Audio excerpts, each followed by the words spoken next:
Et salut à tous et bienvenue pour cette nouvelle Shag Review sur Narco Saints. Quel plaisir!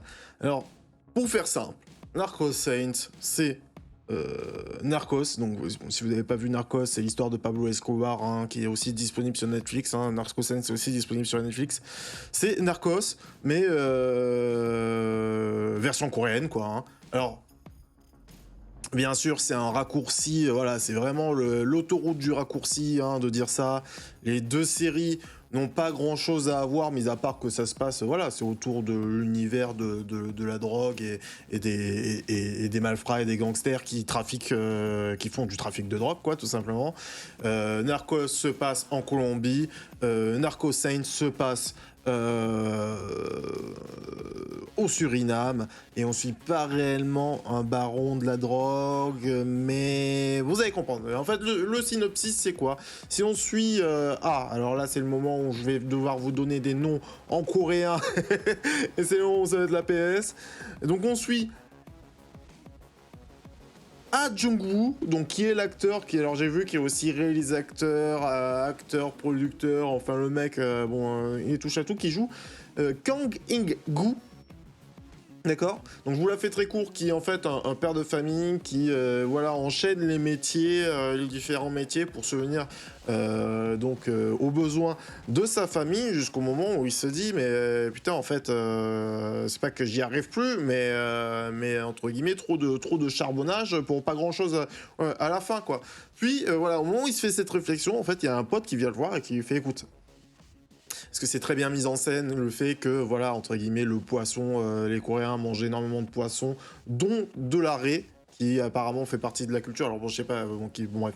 Et apparemment, ça consomme énormément de raie, sauf que l'arrêt, c'est... on parle bien du poisson, hein, et pas d'une partie, une partie du corps.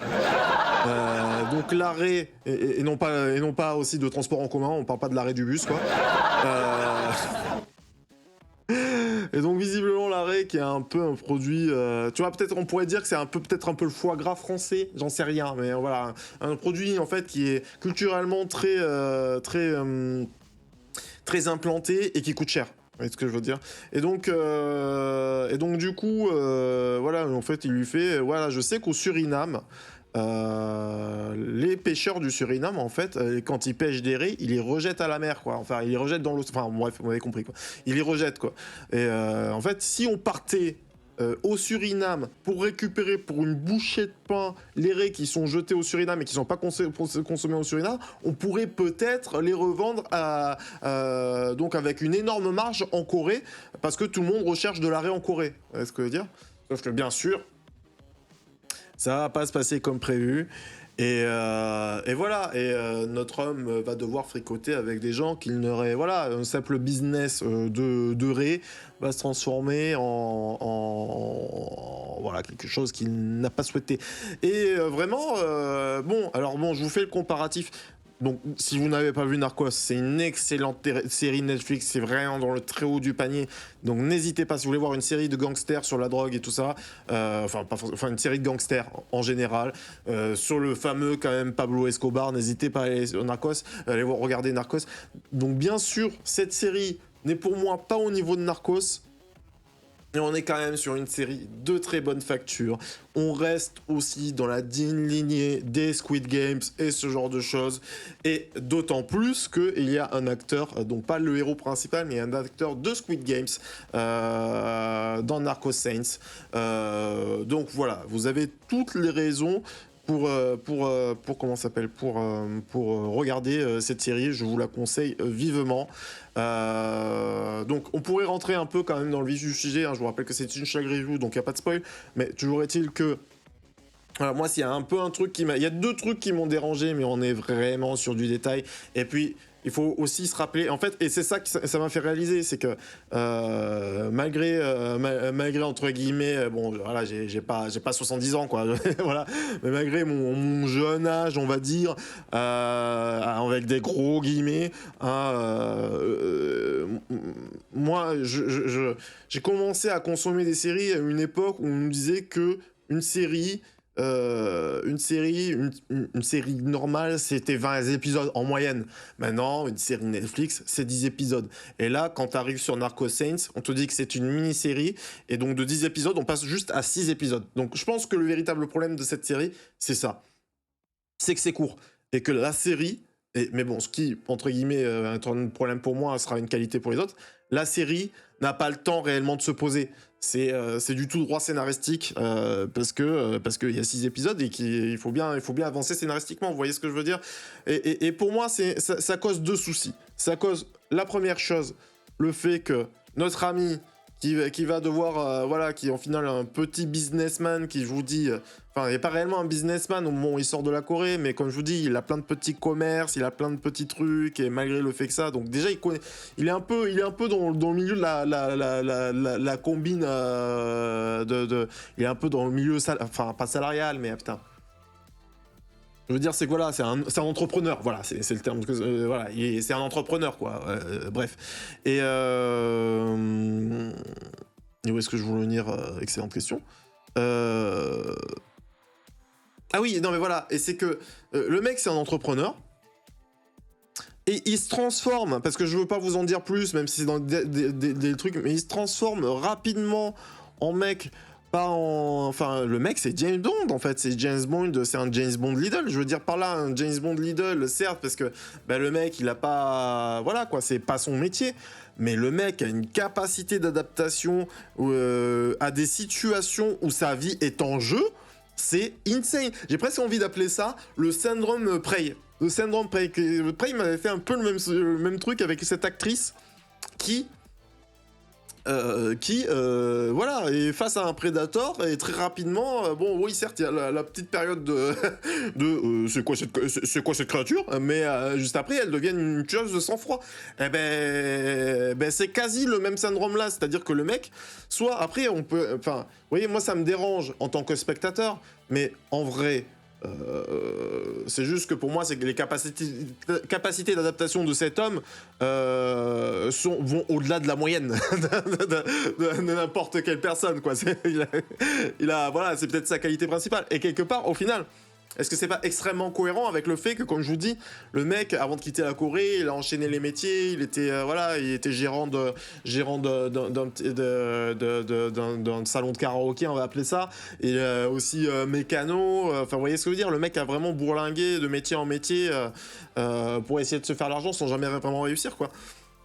Donc voilà, donc il a une capacité assez exceptionnel d'adaptation au truc. En fait, t'as l'impression le mec il est fait pour ça, quoi. Tu devrais être espion, tu devrais être baron de la drogue, et genre t'es fait pour ça, quoi. C'est insane. Le mec il est.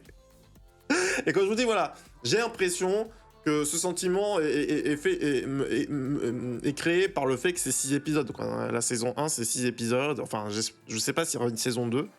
En vrai j'ai l'impression que ça s'y prêterait mal. Et sachant aussi que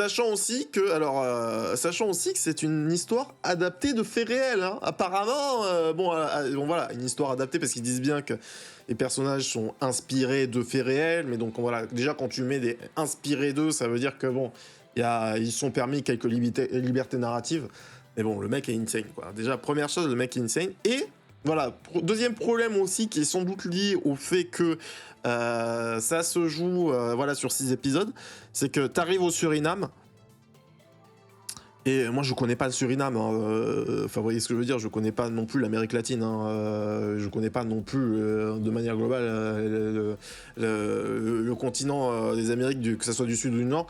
Ce que je veux dire, c'est que, enfin, il faut accepter assez rapidement qu'il y a une, et c'est peut-être le cas, mais sauf que moi, vous voyez, avec les connaissances que je n'ai pas, ça m'a paru un peu bizarre. Faut accepter que, ok, il y a une diaspora coréenne, il y a une diaspora chinoise. Bon, ça.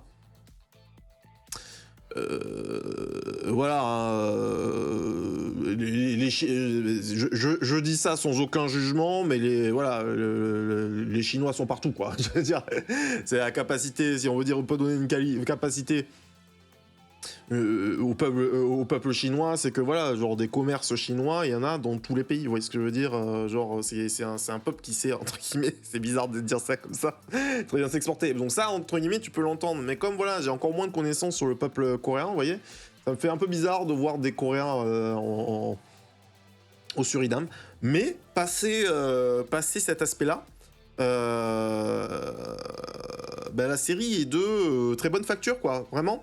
Et d'autant plus, et parce que du coup, voilà, donc bon, je vous ai pas, putain, j'ai préparé un maximum d'anti-sèche, et au final, je vous ai pas dit les noms des acteurs, mais donc du coup, Ah Jung-woo, je suis désolé, hein, si vous êtes coréen et que je suis désolé, hein, je parle pas coréen, j'ai pas pris coréen au lycée, enfin, vous voyez ce que je veux dire, certainement que je dis ça, et que je prononce ça comme de la merde, je suis désolé.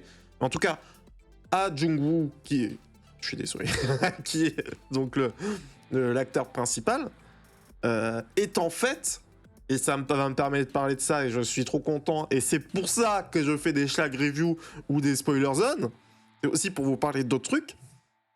C'est aussi, et j'aurais jamais reconnu, et l'acteur est très très bon, c'est aussi l'acteur principal de fucking, attendez je vais vérifier, mais vérifier, de The Murderer, qui est un film coréen que j'adore. Alors visiblement, j'ai vu du coup en faisant mes recherches que visiblement le film a été présenté à Cannes et tout ça, c'est peut-être aussi pour ça que, parce que du coup il est un peu connu en France, est présenté officiellement au Festival de Cannes au 18 mai 2011, hein. Donc ça, voilà, hein, ça fait plus de 10 ans, mais j'adore, putain, qu'est-ce que j'adore ce film, je vous conseille, et donc je vous donne le synopsis pour vous donner envie.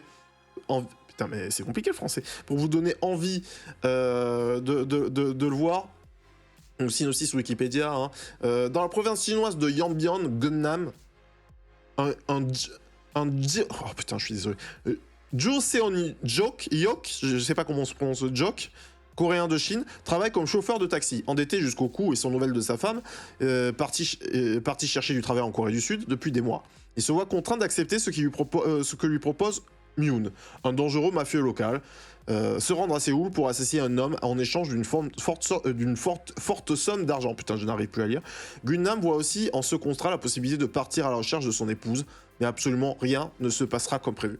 Et ce film, putain, c'est vraiment un film un des films qui m'a marqué de ces dernières années. Bon, on parle d'un film qui a 10 ans maintenant, hein, mais je l'ai sans doute pas vu en 2010. Bref.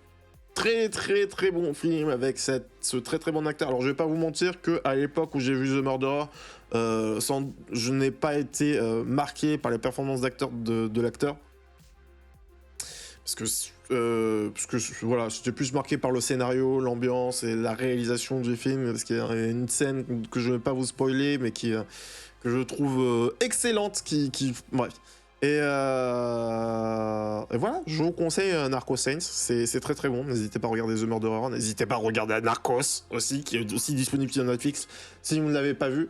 Mais voilà, si vous voulez regarder, si vous commencez à apprécier le cinéma coréen, si vous avez aimé, bon alors c'est difficile de comparer ça à des Squid Games, parce que les séries, mis à part le fait que c'est des séries qui sont faites par des Coréens, ça n'a juste rien à voir. Mais voilà, si vous pensez apprécier la sauce coréenne, on va appeler ça comme ça, la vision du cinéma coréen, n'hésitez pas à regarder Narcos Saints, voilà, ça s'enfile assez rapidement, ces 6 épisodes de qualité. Donc voilà, qu'il ne faut pas rater. Voilà YouTube, on se retrouve très bientôt pour de nouvelles schlag reviews ou spoiler zone, hein. On parle de séries, de films, hein. N'hésitez pas à lâcher un petit pouce bleu, vous abonner, voilà, si vous voulez soutenir le projet de la chaîne, c'est gratuit et ça me met bien. Voilà. À très bientôt pour de nouvelles aventures. See you next time. Et oui, à bientôt.